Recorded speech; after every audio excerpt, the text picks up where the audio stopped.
Vážení televízni diváci, predpoveď počasia vám prináša Zlatý bažant 73, inšpirovaný varným listom z roku 1973.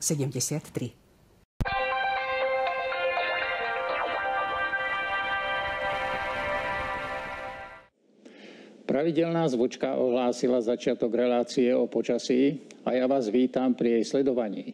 Dobrý večer. Zo správ o počasí, ktoré sa dnes zbiehali z celej Európy, sa dozvedáme, že nielen u nás, ale aj v okolitých štátoch vládne teraz teplé jarné počasie, ale rušené popoludňajšími búrkami. V našej oblasti priaznivo ovplyvňuje počasie tento výbežok tlakovej výše, ktorý zasahuje zo Škandinávie cez strednú Európu až na Čierne more. Naproti tomu najhoršie počasie je teraz na Pyrenejskom polostrove, teda v oblasti tejto tlakovej níže, ale najmä v priestore studeného frontu, kde sa vyskytujú početné prehánky alebo búrky. Na základe predpovednej mapy predpokladáme, že vplyv spomínaného výbežku tlakovej výše bude pokračovať aj zajtra. Zhoršenie počasia, prehánky a búrky prinesie studený front najmä do Francúzska a aj do oblasti západných Savojských Alp.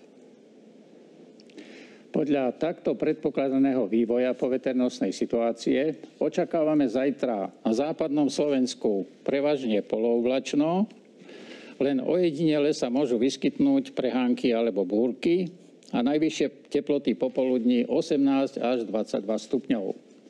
Na strednom Slovensku bude polooblačno, ale v severných hornatých oblastiach oblačno a môžu sa vyskytnúť miestne prehánky alebo búrky.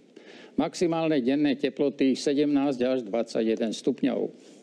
Na východnom Slovensku polooblačno, ale opäť v severných oblastiach oblačno a aj tu treba rátať s výskytom prehánok alebo búrok.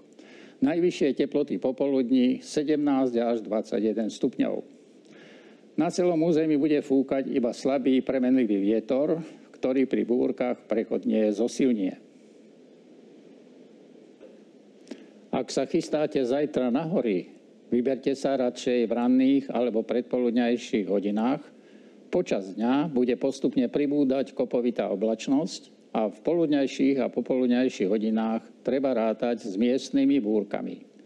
Teplota vo výške 1500 metrov 11 stupňov. Pozrime si teraz predpoveď na ďalšie dni. V stredu ešte potrvá priaznivé jarné počasie s najvyššími popoludňajšími teplotami v rozpätí od 19 do 24 stupňov. Vo štvrtok už začne prúdiť do strednej Európy chladnejší morský vzduch od severozápadu. Prehánky budú postupne prechádzať do trvalejšieho dažďa, ochladí sa, preto v piatok a v sobotu očakávame popoludňajšie teploty v rozpätí len 14 až 19 stupňov. Pozrime sa teraz, aký bude vývoj počasia v európskych metropolách. V oblasti spomínanej tlakovej níže vládne teraz chladné počasie v Španielsku. V Madride očakávajú zajtra len 17 stupňov. Naproti tomu veľmi priaznivé zväčša slnečné počasie predpokladáme vo východnej Európe. V Moskve by malo byť popoludní 23 a v Petrohrade 21 stupňov. Ale najteplejšie bude na juhu Grécka, v Aténach s maximálnou teplotou 26 stupňov.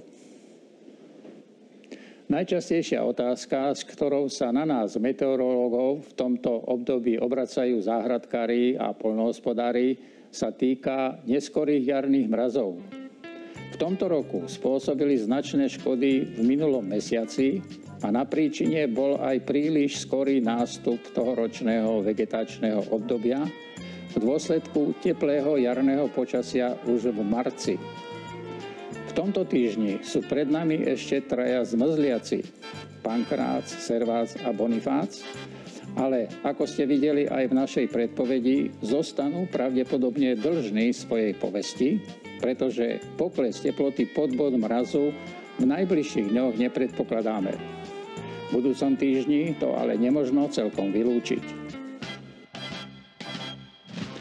Informácie o počasí sme vyčerpali. Prajem vám ešte príjemný večer a teším sa opäť. Dovidenia.